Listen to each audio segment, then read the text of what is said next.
예. 여당에서는 자세한 설명이 있었다. 야당에서는 소문난 자체에 먹을 것이 없었다. 이렇게 평가를 했습니다.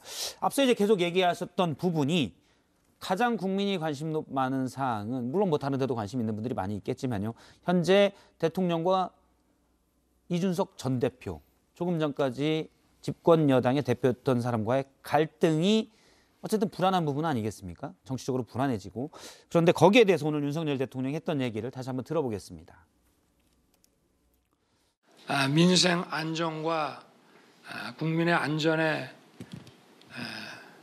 매진을 하다 보니 다른 정치인들께서 어떠한 정치적 그 발언을 하셨는지 제가 제대로 챙길 기회도 없고, 또 저는 작년 선거운동 과정에서부터 지금까지 다른 정치인들의 정치적 발언에 대해서 어떠한 논평이나 제 입장을 표시해 본 적이 없다는 점을 좀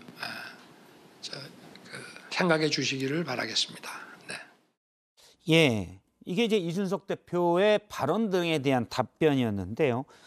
다른 정치인들께서 어떠한 정치적 발언을 하셨는지 제가 제대로 챙길 기회가 없었다라고 얘기했습니다. 그럼 사실상 뭐 없다기보다는 대답을 피했다라고 볼 수 있지 않을까요? 이 정도면? 이게 갑자기 어느 날 뜬금없이 이런 얘기를 한 게 아니라 대통령 선거 때부터 있었던 얘기를 다시 한번 상기시켰다 말씀을 드리는데요. 예. 이제 대통령 선거 때가 되면 하루에 한 번씩 백브리핑이라고 기자분들과의 질의응답을 하지 않습니까?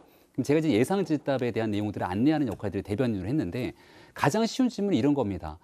오늘 야당, 그 당시 여당이죠. 여당의 핵심 대선 주자인 이재명 의원이 윤석열 후보에 대해서 맹비난합니다. 그럼 기자들의 질문은 뻔하거든요. 이재명 후보께서 이렇게 물었는데 어떻게 생각하십니까? 예. 그럼 그때마다 나왔던 윤석열 후보의 답변이 다른 정치인들의 발언에 대해서 코멘트하지 않겠습니다. 논평하지 않겠습니다. 라고 넘어갔던 기억이 있고, 그런 말을 꽤나 자주 했습니다. 지금 이준석 전 대표가 양두구육 그 발언을 다시 꺼집어냈고, 윤석열 대통령을 향해서 이 XX 저 XX 하면서 정치판의 한복판으로 소환한 거거든요. 윤석열 대통령이 그렇게 얘기했었다라고 얘기한 거죠. 그 얘기를 들은 게 아니라 전원을 통해서 얘기를 하면서 사실상 정치권이 윤석열 대통령과 1대1 구도를 형성하면서 정치판을 소환한 겁니다. 예. 그 소환에 응답해서 나갈지 말지에 대한 정무적 판단 결정이 있을 텐데, 예를 들어 유승민 전 의원 같은 경우도 시종일관 윤석열 대통령을 비난하지 않습니까? 그럼 그런 내용들에 대해서 물었을 때마다 이런 내용들에 대해서 어떻게 평가합니까? 또 때로는 홍준표 시장이 얘기할 수도 있고, 그런 과정 속에서 다른 정치인들의 평가나 발언에 대해서 제가 논평하지 않겠다는 건 윤석열 대통령이 오래전부터 가져왔던 일관성에 기인한 발언이다. 이 말씀을 먼저 드리고, 예. 지금 여기에 보다 적극적인 해석을 담아서 얘기를 꺼내는 순간 다시금 당에 대한 논란이 더 커질 수 있는 상황이어서 적어도 오늘 과정에 저 정도의 답변을 하는 것은 저는 매우 적절한 수준이었다고 봅니다.